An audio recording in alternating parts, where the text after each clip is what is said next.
অসংখ্য ধন্যবাদ ভিডিওটি শুরু করার জন্য। আর আপনারা দেখছেন আপনাদের প্রিয় YouTube channel JI information. So আজকের এই ভিডিওতে আমরা অত্যন্ত গুরুত্বপূর্ণ একটি বিষয় নিয়ে আলোচনা করব। ইতিমধ্যে আপনারা অবগত যে এসআইআর অর্থাৎ স্পেশাল ইন্টেনসিভ রিভিশন আসলে কি। এবার বিহারে শুরু হয়েছে স্যার, এবার কি আমাদের বাংলায় অর্থাৎ পশ্চিমবাংলায় শুরু হতে চলেছে এসআইআর অর্থাৎ স্পেশাল ইন্টেনসিভ রিভিশন। এবার আমাদের পশ্চিমবাংলায় এসআইআর যদি চালু হয় তাহলে আপনাদের কি কি নথিপত্র আপনাদের কাছে মজুদ রাখবেন।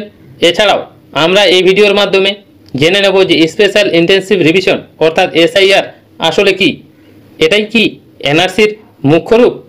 তো বিস্তারিত জানতে অবশ্যই আপনারা এই ভিডিওটিকে স্কিপ না করে শুরু থেকে শেষ পর্যন্ত দেখার চেষ্টা করবেন, কারণ এই ভিডিওর মাধ্যমে আমরা প্রত্যেকটি পয়েন্টের পুঙ্খানুপুঙ্খিকভাবে আলোচনা করব।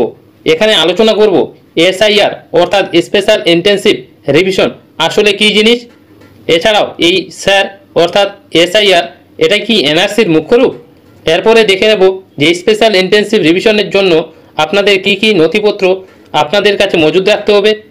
এছাড়াও বিভিন্ন বয়সের তারতম্য অনুযায়ী বিভিন্ন জন্মের তারিখ অনুযায়ী আপনাদের কি কি ডকুমেন্ট শো করাতে হবে এই স্যারের কাছে।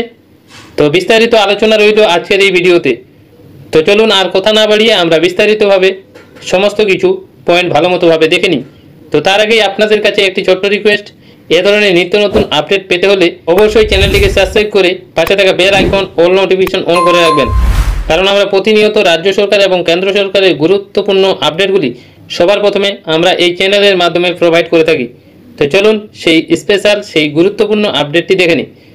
তো আপনারা অন স্ক্রিনের মধ্যেই দেখতে পাচ্ছেন এসআইআর নিয়ে তোলপাড় দেশ জুড়ে, বিহারে শুরু, আসবে বাংলাতেও। কি এই স্পেশাল ইন্টেনসিভ রিভিশন, কি কি নথিপত্র দেখাতে হবে, সমস্ত কিছু এই আর্টিকেলের মাধ্যমে আমরা স্টেপ বাই স্টেপ দেখে নেব। অত্যন্ত একটি গুরুত্বপূর্ণ খবর যে কবে থেকে আমাদের এই বাংলাতে এসআইআর শুরু হতে চলেছে, এটি কি বাংলার এনআরসি হতে চলেছে। এই স্যার নিয়ে বিভিন্ন জনের বিভিন্ন রকম মন্তব্য রয়েছে, বিভিন্ন রকম ভয় রয়েছে। তো আজকের এই ভিডিওতে আপনারা সমস্ত কিছু বুঝতে পারবেন এবং আপনাদের মনে যা যা প্রশ্ন রয়েছে আপনারা আশা করা যায় এই ভিডিও দেখে সমস্ত কিছু প্রশ্নের উত্তর পেয়ে যাবেন। তো একটু নিচের দিকে আসলে আপনারা দেখতে পাবেন যে স্যার আসলে কি। এখানে বলা হয়েছে স্যার ইলেকশন প্রসেস, বলা হয়েছে বিহারে ইতিমধ্যেই 52 লক্ষ মানুষের নাম ভোটার তালিকা থেকে বাদ দিয়েছে নির্বাচন কমিশন। ভোটার তালিকা সংশোধনের নামে আসলে তলে তলে এনআরসি হচ্ছে বলে অভিযোগ তুলছেন বিরোধীরা। সেই নিয়ে সংসদে বিক্ষোভেও সামিল হয়েছে বিরোধীরা। কিন্তু এই এসআইআর আসলে কি, কোন কোন নথি না থাকলে পড়বেন বিপাকে, জানবো এই আর্টিকেলের মাধ্যমে। তো আপনারা বুঝতেই পারলেন যে এসআইআর হলো শুধুমাত্র ভোটার তালিকার যেই ভোটার তালিকা রয়েছে সেই ভোটার তালিকা সংশোধন করা। এর আগে 2003 সালে এই এসআইআর অর্থাৎ স্পেশাল ইন্টেনসিভ প্রোগ্রাম নিয়ে একটি শিবির হয়েছিল, অর্থাৎ ভোটার তালিকা সংশোধন করা হয়েছিল। এবার 22 বছর পর বিহারে শুরু হয়ে গেল এসআইআর। তো দেখে নেব আর কি কি আপডেট রয়েছে। একটু নিচের দিকে আসলে আপনারা দেখতে পাচ্ছেন যে নির্বাচনের মুখে ভোটার তালিকা বিশেষ সংশোধন শুরু হয়েছে বিহারে। শুধু বিহারই নয়, বিহারের পর পশ্চিমবঙ্গেও ভোটার তালিকা সংশোধন হবে বলে খবর। সেই নিয়ে কার্যত উত্তাল দেশ। বিহারে ইতিমধ্যেই 52 লক্ষ মানুষের নাম ভোটার তালিকা থেকে বাদ দিয়েছে নির্বাচন কমিশন। ভোটার তালিকা সংশোধনের নামে আসলে তলে তলে এনআরসি হচ্ছে বলে অভিযোগ তুলছেন বিরোধীরা। সেই নিয়ে সংসদের বিক্ষোভও সামিল হয়েছে বিরোধীরা। কিন্তু এই এসআইআর আসলে কি, কি কি নথিপত্র লাগবে আপনারা এখানে দেখতে পাচ্ছেন যে স্পেশাল ইন্টেনসিভ রিভিশন বা এসআইআর আসলে কি। আমরা এক নজরে ভালো মতোভাবে দেখে নেব যে এসআইআর অর্থাৎ স্পেশাল ইন্টেনসিভ রিভিশন। এখানে বলা হয়েছে এই বছরই বিহার হতে চলেছে বিধানসভা নির্বাচন। তার আগেই ভোটার তালিকায় এই বিশেষ নিবিড় ও পুঙ্খানুপুঙ্খপূর্ণ সংশোধন এসআইআর শুরু হয়েছে। এই প্রক্রিয়া নির্বাচন কমিশন ভোটারদের ঘরে ঘরে সার্ভে পরিচালনা করবে। এই পদ্ধতির সাহায্যে তালিকায় নতুন ভোটার যুক্ত করা হবে এবং একই সঙ্গে ভুয়ো ভোটার অপসারণের কাজ করা হবে বলে জানাচ্ছেন নির্বাচন কমিশন। বুথ লেভেল অফিসার অর্থাৎ বিএলও সকল ভোটারের বৈধ নথিপত্র পরীক্ষা করবেন। এ থেকে বুঝতে পারলেন এসআইআর আসলে কি, অর্থাৎ স্পেশাল ইন্টেনসিভ রিভিশন সেটাই, যেটা আপনাদের নির্বাচন কমিশনের যেটা ভোটার তালিকা রয়েছে সেটা সংশোধন করা। এই কাজটি কে করবেন? বুথ লেভেল অফিসার অর্থাৎ বিএলও। অর্থাৎ নির্বাচন কমিশনের আন্ডারে যত সব বিএলও রয়েছে তারা আপনাদের বাড়ি বাড়ি গিয়ে নথিপত্র পরীক্ষা করবেন। এরপরে আপডেটটি হলো উপযুক্ত যাচাইয়ের পর ভোটার তালিকা আপডেট করা হবে। প্রায় 22 বছর পর বিহারে ভোটার তালিকার নিবিড় সংশোধন করা হচ্ছে। শেষবার এই কাজটি করা হয়েছিল 2003 সালে। এমন পরিস্থিতিতে ভোটারদের মনে প্রশ্ন হলো নির্বাচন কমিশনকে তাদের কী কী নথিপত্র দেখাতে হবে। তো অবশ্যই সবারই প্রশ্ন আসা দরকার যে আমাদের এসআইআর থেকে বাঁচতে হলে, অর্থাৎ এসআইআর আমাদের কাছে আসলে তাদেরকে আমরা ভারতের নাগরিকত্বর জন্য আমরা কী কী ডকুমেন্ট দেখাবো। তো এখানেই বলা হয়েছে যে বিহার মুখ্য নির্বাচনী আধিকারিকের কার্যালয় এই বিষয়ে একটি বিস্তারিত নির্দেশিকা জারি করেছে। এই নির্দেশিকা অনুসারে বিএলওরা 27শে জুলাই পর্যন্ত ভোটারদের যাচাই করবেন। এর জন্য প্রত্যেক ভোটারকে একটি ফর্ম পূরণ করতে হবে। এই বিএলওরা ঘরে ঘরে গিয়ে একটি ফর্ম ভোটারদের কাছে পৌঁছে দেবে। ভোটাররা এটি পূরণ করে নথিপত্রের সঙ্গে বিএলওকে ফেরত দেবেন। ভোটাররা নির্বাচন বিভাগের ওয়েবসাইটে অনলাইনেও এই ফর্মটি আপলোড করতে পারবেন। এক্ষেত্রে কী কী নিয়মাবলী রয়েছে আমরা এক নজরে এই আর্টিকেলের মাধ্যমে দেখে নেব। এরপর যে গুরুত্বপূর্ণ আপডেটটি হলো যে আপনাদের বয়সের অর্থাৎ জন্মের সাল অনুযায়ী আপনাদের কী কী ডকুমেন্ট দিতে হবে, সমস্ত কিছু আপডেট এই আর্টিকেলের মাধ্যমে বলা হয়েছে। তো এখানে আপনারা দেখতে পাচ্ছেন 1 জুলাই 1987 সালের আগে জন্মগ্রহণকারী ব্যক্তিদের জন্য কী কী ডকুমেন্ট দিতে হবে।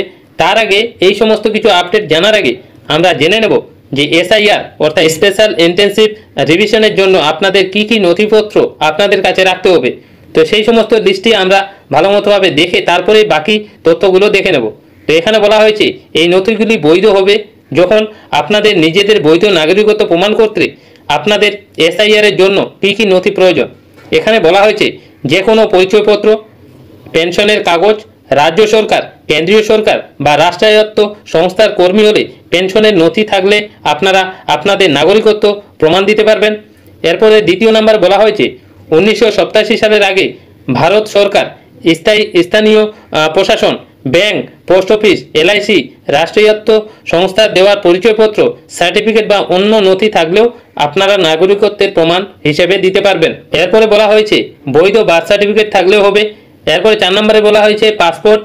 5 নম্বরে বলা হয়েছে মাধ্যমিক বা সরকার স্বীকৃত বোর্ড বা বিশ্ববিদ্যালয়ের শংসাপত্র থাকলে আপনারা নাগরিকত্বের প্রমাণ হিসাবে বা এসআইআর এর নথিপত্র হিসাবে এই সব ডকুমেন্ট আপনারা শো করাতে পারবেন। এরপরে বাকি লিস্টটি হলো সংশ্লিষ্ট রাজ্যের স্থায়ী ঠিকানার নথি থাকতে হবে। এরপরে বলা হয়েছে অরণ্যের অধিকারের শংসাপত্র থাকতে হবে। আপনাদের ওবিসি, এসটি, এসসি বা অন্য কোনো জাতির বৈধ শংসাপত্র, এনআরসির নথি থাকলে আপনারা শো করাতে পারবেন। এরপরে বলা হয়েছে রাজ্য বা স্থায়ী প্রশাসনের কাছে পরিবারের নথিভুক্ত নথি আপনারা শো করাতে পারবেন আপনাদের কাছে থাকলে। এরপরে 11 নম্বরে বলা হয়েছে যে জমি বা বাড়ির সরকারি নথি। এরপর 12 নম্বরে বলা হয়েছে 2003 সালে ভোটার তালিকায় নাম থাকলে তার প্রতিলিপি। তো আপনারা বুঝতে পারলেন এই 12টি ডকুমেন্টের মধ্যে যে কোনো একটি ডকুমেন্ট থাকলেই আপনারা নাগরিকের অর্থাৎ এসআইআর এর নথিপত্র হিসেবে আপনারা শো করাতে পারবেন।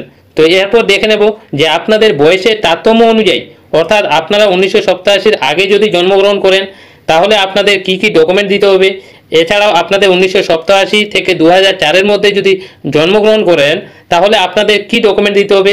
এছাড়াও আপনাদের 2004 পর যদি জন্মগ্রহণ করেন তাহলে আপনাদের কি কি ডকুমেন্ট দিতে হবে, সমস্ত কিছু আপডেট এই আর্টিকেলের মাধ্যমে দেওয়া হয়েছে। তো ফার্স্ট অফ অল আমরা দেখে নেব 1 জুলাই 1987 সালের আগে জন্মগ্রহণকারী ব্যক্তির জন্য আপনাদের কি কি বৈধ ডকুমেন্ট দিতে হবে। বলা হয়েছে যেসব ভোটার 1987 সালের 1 জুলাইয়ের আগে ভারতে জন্মগ্রহণ করেছেন তাদের জন্ম তারিখ বা স্থানের সত্যতা প্রতিষ্ঠার জন্য ফর্মের সঙ্গে যে কোনো একটি বৈধ নথি জমা দিতে হবে।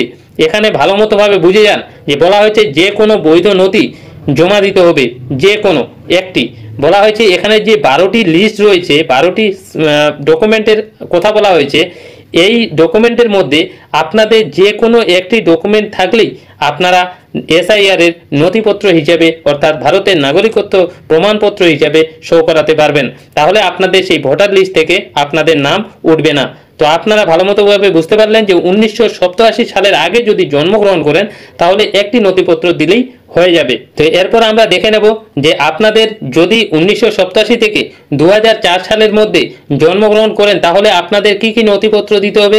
বলা হয়েছে 1 জুলাই 1987 সাল থেকে 2 ডিসেম্বর 2004 সালের মধ্যে ভারতের জন্মগ্রহণকারী ভোটারদের নিজেদের এবং তাদের পিতামাতার একজনের বৈধ নথিপত্র জমা দিতে হবে।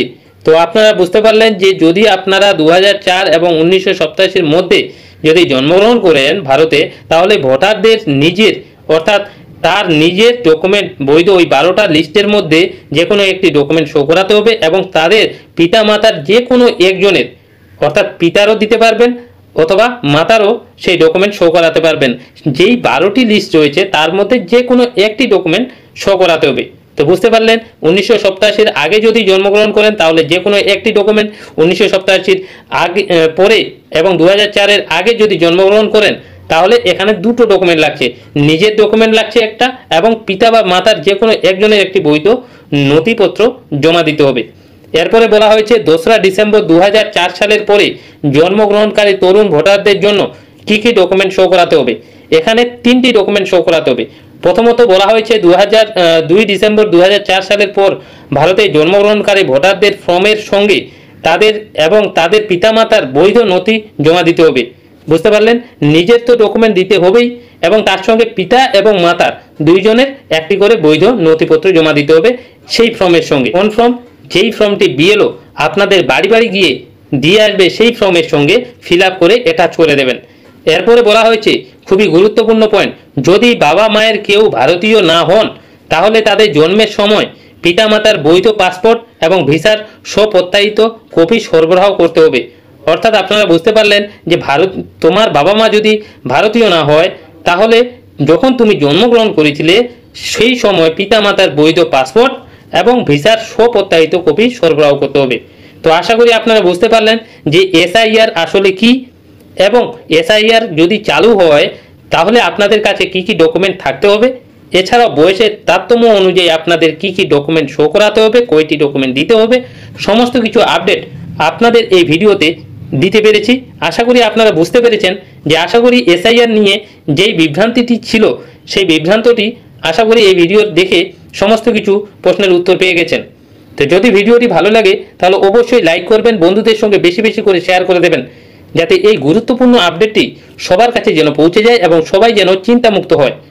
এরপরে বলা হয়েছে বিহারের ক্ষেত্রে পরে যদি নিয়ম শিথিল করা হয় তাহলে 2003 সালের ভোটার তালিকার নাম থাকার নথি থাকলেই আর কিছু লাগবে না বলে জানিয়েছে কমিশন। এটাও বলেছে যে আপনাদের কোনো এই 12টি নথিপত্র কিছুই লাগবে না, যদি আপনাদের 2003 সালে ভোটার তালিকার নাম থাকে তাহলে আপনাদের কোনো ডকুমেন্ট লাগবে না। সেটাও বিহারের কমিশন অর্থাৎ আপনার নির্বাচন কমিশন সেটা জানিয়েছেন। এরপর বলা হয়েছে বাংলায় আসছে 2026 বিধানসভা নির্বাচন, তার আগে বাংলাতেও কি শুরু হতে পারে এই সংশোধন প্রক্রিয়া? যাতে বিপদে না পড়েন তৈরি থাকা জরুরি। অবশ্যই আপনারা এই আর্টিকেল আপনারা এই ভিডিও দেখে সমস্ত কিছু আপডেট বুঝতে পেরেছেন, তাহলে আপনারা আপনাদের মতো সেই সমস্ত ডকুমেন্ট রেডি করে রাখবেন। যদি পরবর্তীকালে এই বাংলাতে অর্থাৎ পশ্চিমবাংলাতে আমাদের রাজ্যে যদি এসআইআর শুরু হয় তাহলে আপনারা অনায়াসে সেই ডকুমেন্টগুলো বিএলওর সামনে জমা করতে পারবেন নির্ভয়ে। তো আশা করি এই ভিডিওর মাধ্যমে সমস্ত প্রশ্নের উত্তর পেয়ে গেছেন। তো আজকে এই পর্যন্তই। তো ভিডিওটি শেষ করার আগে আপনাদের কাছে একটি ছোট্ট রিকোয়েস্ট, এই চ্যানেলে নতুন দর্শক হলে অবশ্যই চ্যানেলটিকে সাবস্ক্রাইব করে পাশে থাকা bell icon all notification on করে রাখবেন, কারণ আমরা প্রতিনিয়ত রাজ্য সরকার এবং কেন্দ্র সরকারের গুরুত্বপূর্ণ আপডেটগুলি সবার প্রথমে এই চ্যানেলের মাধ্যমে প্রোভাইড করি। তো চলুন আবার ফিরছি পরবর্তী নতুন আপডেট নিয়ে। আপনারা সবাই ভালো থাকবেন এবং আমাদের এই চ্যানেলে সব সময় চোখ রাখবেন।